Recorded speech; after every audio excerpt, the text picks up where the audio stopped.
अब आप मुझे अनअकैडमी भी फॉलो कर सकते हो, जहां पर मैं आपके लिए क्वालिटेटिव कोर्सेज बना रहा हूं जो आपको सीटेट और डीएसएस भी क्लियर करने में आपकी मदद करेगा और अदर टेट एग्जाम के क्रय में भी आपकी मदद करेगा। बस आपको करना क्या है, अनअकैडमी लर्निंग ऐप पर दीपक कुमार सर्च मारना है, या फिर मैंने ज्यादा जानकारी के लिए आपको डिस्क्रिप्शन में लिंक दे रखा है, आप उस पर क्लिक करके डायरेक्ट मेरे होम पेज पे भी आ सकते हो। Thank you.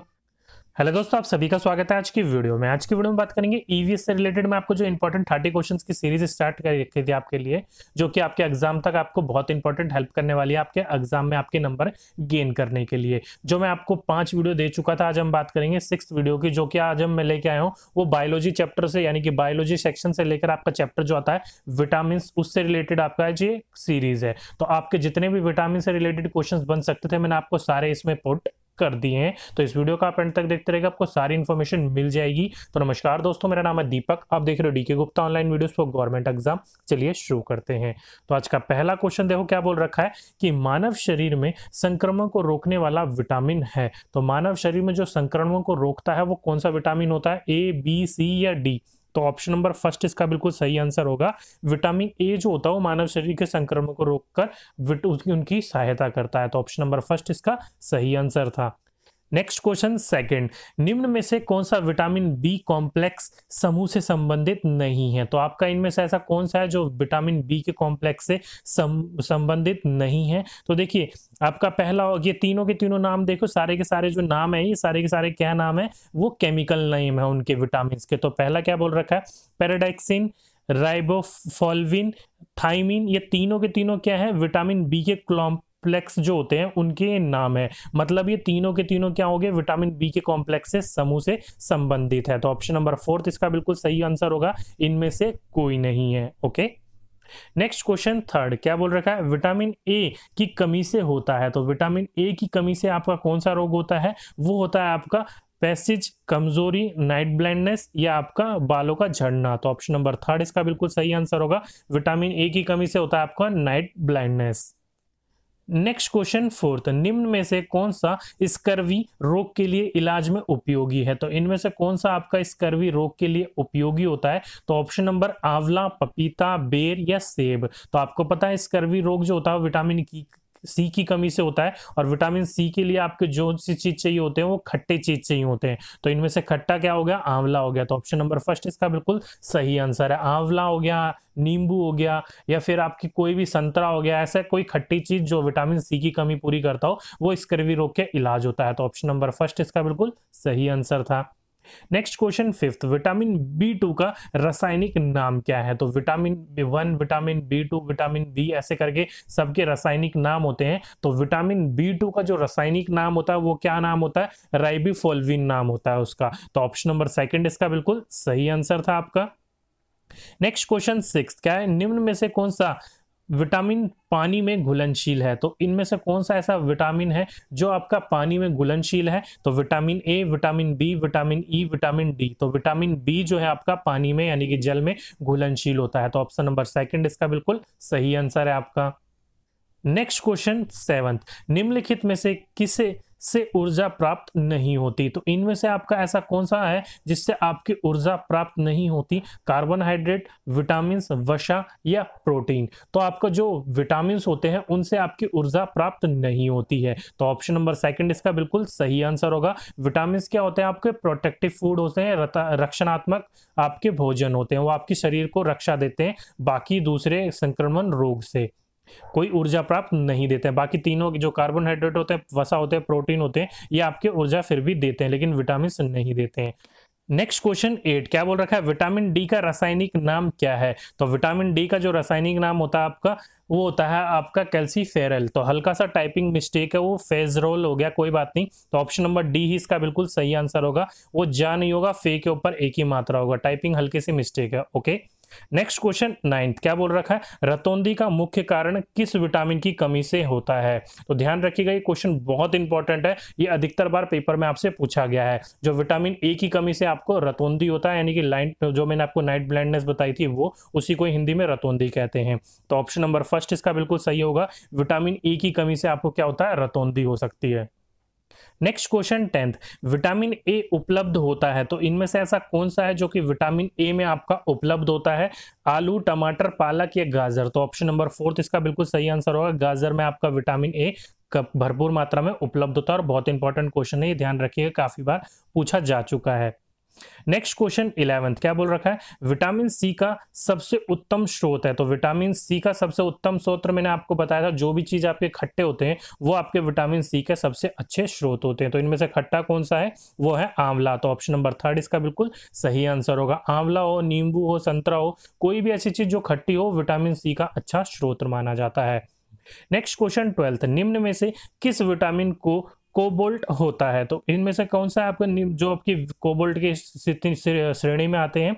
तो विटामिन B12, B1, B11 या B3? तो इनमें से जो आपका कोबाल्ट होता है जिन विटामिन में, होता है विटामिन B12। तो ऑप्शन नंबर 1 इसका बिल्कुल सही आंसर था आपका। ओके, नेक्स्ट क्वेश्चन 13, क्या बोल रखा है? विटामिन सी का रासायनिक नाम है। तो विटामिन सी का रासायनिक नाम क्या है? तो मैंने आपको इससे पहले अभी बताया था इसका स्रोत क्या है, और जो विटामिन सी का आपका रासायनिक नाम पूछा जाए तो आपका क्या होगा? एस्कॉर्बिक अम्ल होगा। तो ऑप्शन नंबर 2 इसका बिल्कुल सही आंसर था आपका, एस्कॉर्बिक अम्ल। ओके, नेक्स्ट क्वेश्चन 14, क्या बोल रखा है? एस्कॉर्बिक अम्ल है। तो एस्कॉर्बिक अम्ल क्या होता है आपका? वसा, प्रोटीन, एंजाइमिन या विटामिन? तो विटामिन सी का नाम ही आपका एस्कॉर्बिक अम्ल होता है, और ये किस श्रेणी में आता है आपका? विटामिन में आता है। तो ऑप्शन नंबर 4 इसका बिल्कुल सही आंसर होगा। तो किसी भी प्रकार से क्वेश्चन पूछा जाए तो आपको दोनों प्रकार से इसका आंसर पता होना चाहिए। ओके, नेक्स्ट क्वेश्चन 15, क्या बोल रखा है? मछलियों के यकृत के तेल में किस की प्रचुरता होती है? मतलब सबसे ज्यादा किसकी मात्रा अधिक होती है?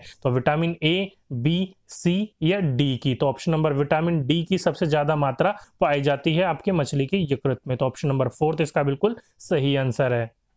नेक्स्ट क्वेश्चन 16, विटामिन डी का रासायनिक नाम है। तो अब आपसे पूछ रखा है विटामिन डी का रासायनिक नाम क्या होता है? तो इससे पहले भी अभी आपको एक क्वेश्चन मैंने पुटअप करा था, लेकिन उसमें हल्का सा मिसप्रिंट हो गया था, तो यहाँ पर आपका दोबारा क्वेश्चन रिपीट हो गया। चलो कोई बात नहीं, अच्छा है। तो ऑप्शन नंबर 4 इसका बिल्कुल सही आंसर होगा आपका। कैल्सीफ्लेयर जो नाम होता है वो बिल्कुल रासायनिक नाम होता है आपका विटामिन डी का। ये क्वेश्चन रिपीट हो गया, लेकिन कोई बात नहीं, इस बार टाइपिंग मिस्टेक नहीं है, इस बार सही है आपका। नेक्स्ट क्वेश्चन 17, क्या बोल रखा है? विटामिन ई का रासायनिक नाम है। तो विटामिन ई जो होता है उसका रासायनिक नाम पूछा है। तो विटामिन ई का रासायनिक नाम क्या होता है आपका? टेकोफेरल नाम होता है। तो ऑप्शन नंबर 4 इसका बिल्कुल सही आंसर होगा। टेकोफेरल नाम बिल्कुल सही है विटामिन ई का रासायनिक नाम। नेक्स्ट क्वेश्चन 18, किस विटामिन की कमी से रक्त का थक्का नहीं बनता है? मोस्ट इंपॉर्टेंट क्वेश्चन, और कई बार आपसे पूछा जा चुका है, तो ध्यान रखिएगा। विटामिन के की कमी से आपका रक्त का थक्का बनता है। तो यहाँ पर ऑप्शन नंबर 1 इसका बिल्कुल सही आंसर होगा। तो जब भी आपकी बात करी जाए कि विटामिन कौन सी कमी से आपका थक्का बनता है, तो विटामिन के की कमी से थक्का बनता है। नेक्स्ट क्वेश्चन 19, इनमें से कौन सा वसा में विलय नहीं है? मतलब आपका वसा में कौन सा घुलनशील नहीं है, आपसे वो पूछ रखा है। तो विटामिन के, बी, सी और डी? तो कौन सा होगा आपका? ऑप्शन नंबर विटामिन बी इसका सही आंसर होगा, 2, जो कि वसा में घुलनशील नहीं होता है आपका। ओके, नेक्स्ट क्वेश्चन 20, क्या बोल रखा है? मनुष्य के नेत्र के स्वस्थ चलन के लिए किस विटामिन की आवश्यकता होती है? तो आपका नेत्र होते हैं यानी कि आंखों होते हैं, उसको स्वस्थ संचलन के लिए कौन से विटामिन की आवश्यकता होती है? विटामिन ए, बी, सी या डी की? तो आपको जो विटामिन ए होता है वो सबसे ज्यादा मेन इंपॉर्टेंट होता है आपके नेत्र को स्वच्छ रखने के लिए और स्वस्थ संचलन के लिए। तो ऑप्शन नंबर 1 इसका बिल्कुल सही आंसर था आपका। नेक्स्ट क्वेश्चन 21, क्या बोल रखा है आपका? बच्चों के अंगों की अस्थाइयों मुड़ जाती हैं यदि कमी हो। तो अगर आपने देखा होगा जो बच्चे के आपने एक बीमारी होती है रिकेट्स, और रिकेट्स क्या होता है? बच्चों के अस्थाइयां मुड़ जाती है, उसी को ही कहा जाता है। और किसकी कमी से होता है? वो विटामिन डी की कमी से होता है। तो ऑप्शन नंबर 4 इसका बिल्कुल सही आंसर होगा। विटामिन डी की कमी से रिकेट्स होता है, और उसी को ही बोला जाता है बच्चों के अंगों के अस्थाइयां मुड़ जाती हैं। तो ध्यान रखिएगा, कोई किसी भी प्रकार से पूछा जाए तो दोनों का आंसर सेम ही होगा। नेक्स्ट क्वेश्चन 22, सनशाइन विटामिन किसे कहते हैं? तो सनशाइन विटामिन आपको भी पता है, जो सनशाइन का मतलब हो जाता है धूपों से प्राप्त हो आपको विटामिन, और धूप से प्राप्त होने वाले विटामिन कौन सा है आपका? विटामिन डी प्राप्त होता है आपको। तो ऑप्शन नंबर 4 इसका बिल्कुल सही आंसर था।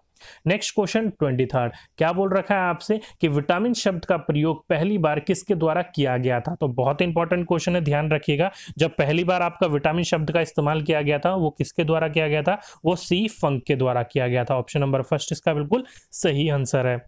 नेक्स्ट क्वेश्चन 24 क्या बोल रखा है, विटामिन इनमें से किससे संबंधित है। तो इनमें से आपका विटामिन किससे संबंधित है, रक्षणात्मक भोजन, ऊर्जा, निर्माण या इनमें से कोई नहीं। तो इससे पहले आपका एक पूछा गया था, उसमें मैंने आपको बताया था, अगर आपने लेक्चर ध्यान से सुना होगा तो आपको इसका आंसर पता होगा। तो नीचे कमेंट बॉक्स में मुझे जरूर लिख के बताइएगा जो आपके विटामिन होते हैं वो आपके किस प्रकार के भोजन कहलाते हैं इनमें से। अगर नहीं पता होगा तो टेंशन मत लीजिएगा, मैं नेक्स्ट वीडियो में आपको इसका आंसर बता दूंगा। नेक्स्ट क्वेश्चन 25 विटामिन शब्द का पहली बार प्रयोग कब किया गया था। तो विटामिन शब्द का पहली बार प्रयोग जो किया था वो सी फंक ने किया था, और उन्होंने किया था कब किया था, ये 1911 में किया था। तो इंपॉर्टेंट क्वेश्चन है, ये भी ध्यान रखिएगा। नेक्स्ट क्वेश्चन, डायरिया कौन से विटामिन की कमी से होता है। तो ध्यान रखिएगा, बहुत इंपॉर्टेंट क्वेश्चन और काफी बार पूछा गया है। तो डायरिया किसकी कमी से होता है, विटामिन B2, B3, B1 या B12। तो B3 जो होता है उसकी कमी से आपको डायरिया रोग होता है। तो ऑप्शन नंबर सेकंड इसका बिल्कुल सही आंसर था।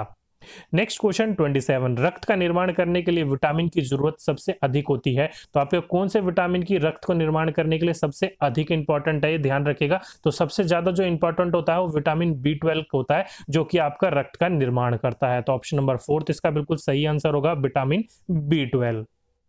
नेक्स्ट क्वेश्चन 28 बेरी रोग किस विटामिन की कमी से होते हैं। तो बहुत इंपॉर्टेंट क्वेश्चन है, ध्यान रखिएगा कि जो बेरी रोग होते हैं वो आपके किस विटामिन की कमी से होते हैं। तो विटामिन B2, B3, B1 या B12। तो विटामिन B1 जो होते हैं उसकी कमी से आपको बेरी रोग होता है। तो ऑप्शन नंबर थर्ड इसका बिल्कुल सही आंसर था। नेक्स्ट क्वेश्चन 29 क्या बोल रखा है, वसा में घुलनशील कौन से हैं। तो इनमें से कौन सा विटामिन है जो कि आपके किसमें घुलनशील हो, आपके वसा में घुलनशील हो। तो विटामिन ए भी आपका घुलनशील होता है आपके वसा में, डी भी होता है और ई भी होता है, मतलब तीनों के तीनों क्या है आपके वसा में घुलनशील है। तो ऑप्शन नंबर फोर्थ इसका बिल्कुल सही आंसर होगा, यह सभी।